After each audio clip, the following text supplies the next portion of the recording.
Salam dəyərli mühasiblər. Yenə bir mühasib yoldaş bizə sual ünvanlayıb ki, səhmlə istiqrazın mahiyyəti nədir onu bilmək istəyirəm. Gəlin isə izahına keçək sizinlə. Ümumiyyətcə səhm və istiqraz dedikdə səhmlər müəssisənin hər hansısa bir paylarını almaqla müəssisəyə ortaqlıq olur. İstiqraz isə əhalidən kreditləşmədir.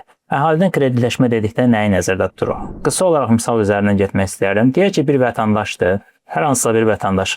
Burada bizim, misal üçün deyək, bir bankımız var. Burada isə bir şirkətdir, zavod. Vətəndaş deyək ki, banka 10.000 manat dəyərində depozit yatırım edir. 10.000 AZN dəyərində banka depozit qoyur və 10%-lə. Yəni, bu hər il 1000 manat pul əldə edəcək vətəndaş bankdan.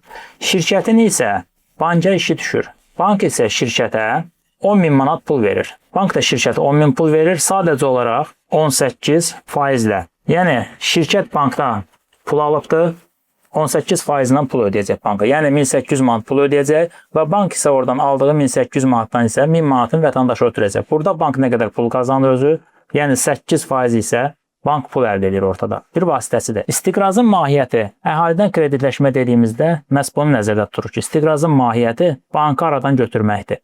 Yəni şirkət deyir ki, vətəndaşa, gəl səninlə birə-bir işləyək. Yəni vətəndaş banka pul yatırım edir 10%-lə, şirkət isə bankda pul alır 18%-lə. Şirkət vətəndaşa deyir ki, biz səninlə gəl birə-bir işləyək. Misal üçün deyək ki, 13%-lə.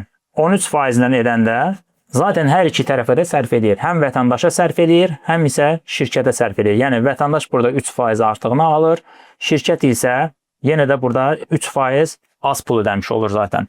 Yəni istiqrazın mahiyyəti banka aradan götürməkdir. Səhmlərdə isə vətəndaş hər hansısa bir şirkətin səhmlərinə, payına ortaqdırsa, oradan zaten dividend əldə edir və o şirkət mənfəətə çıxarsa, mənfəətdən vergisini ödədikdən sonra isə neçə faiz ortaqlığı varsa, yerdə qalan məbləğdən mənfəət vergisi verəndən sonra, yəni xalis mənfəətindən artıq onun neçə faizini alıbsa şirkətin, neçə faizinə sahibdirsə səhmlərinin, həmin faiz qədər dividendini götürəcək. Bu cür videoların davamlı olmasını istəyirsinizsə, səhifəmizə abunə olmağı və şərt bölməsində əlavə suallarınız varsa qeyd etməyi unutmayın.